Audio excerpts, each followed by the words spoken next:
a lonely world covered in snow, where there is no sound of human laughter, no bird calls. There is only the sound of the wind and the cold breath of snow.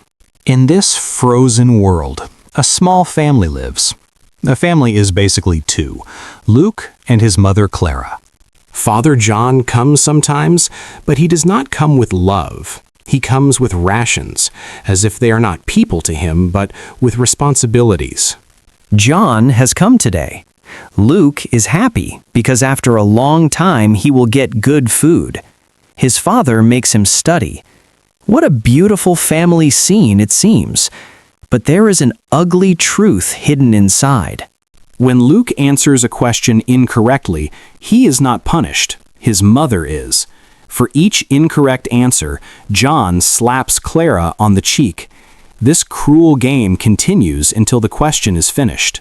Then John sends Luke outside. He says, "Go play," and takes Clara to the bedroom. But Luke doesn't listen. What's going on inside? Is Mom still being beaten? He slowly goes to the window, peeks in, and what he sees, he's not old enough to understand, but he sees it anyway. John's eyes burn. He declares that he will never come to this house again after today. Clara seems to be going crazy. She knows that John has never loved her, but he was her only hope. She runs after the car with her son, shouting, "Stop! We have no one but you!"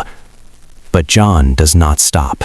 A truth becomes crystal clear before Clara's eyes. She will never come back. Never. Then Clara takes her hands off the steering wheel. The car speeds towards a frozen lake. Luke screams, "Mom, Mom, what are you doing?" But Clara doesn't seem to hear. He's gone too far, deep inside. At the last moment, Luke pulls the handbrake. The car stops. He gets out and calls out to his mother, but Clara just stares at him, blankly. Cracks are forming under the ice. Luke sees that the ice under the car will break at any moment. He screams, cries, says, "Mom, if you go, I'll be alone. I have no one but you." But Clara's mind is fixed. The ice breaks, the car sinks, and little Luke stands alone by the frozen lake, screaming. Time moves forward. The scene changes.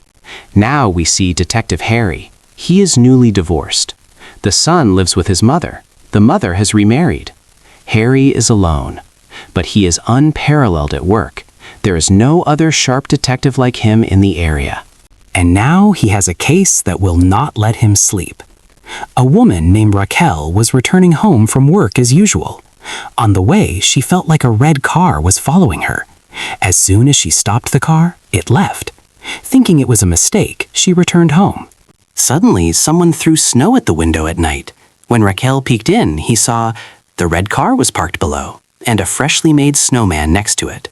The next morning, Raquel was no longer at home. The investigation net. Harry and his new partner Kathryn are called in to investigate. But Kathryn is not just a detective. She has a deep personal connection to this case. 9 years ago, her father was investigating the mysterious murder of a woman named Lila. Suddenly, one day, her father's body is found in the garage, a shotgun in his hand. The case is closed as suicide. But Kathryn knows that her father didn't do it. Someone had him do it.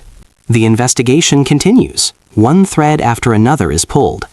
It turns out that all the murdered women were patients of the same doctor, Dr. Etter. But he too is found dead in his chair one day, headless, with a shotgun in his hand. There is a snowman next to each murder scene. And in place of the head of the last snowman, the severed head of the victim. Harry finds a name, Dr. Head. While investigating, it turns out that this is not his real name. His real name, Luke. That little Luke. The one who lost his mother standing on the ice. Luke has grown up. He has become a doctor. But the fire inside has never died. He has chosen women one by one who love their careers more than their children, who, in his opinion, have betrayed their children, just as his mother did to him. Harry arrives at the old house. He sees Luke holding a knife to Angela's throat in front of his son. Luke says, You ask me questions, I'll answer.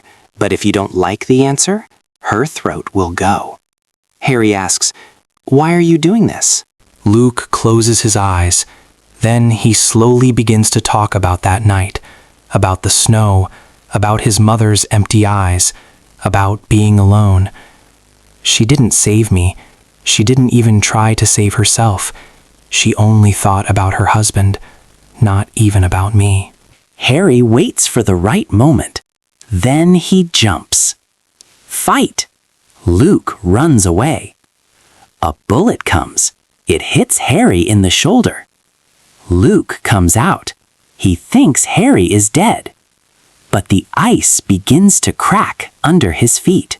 He had forgotten. This is the lake, where his mother had drowned one day.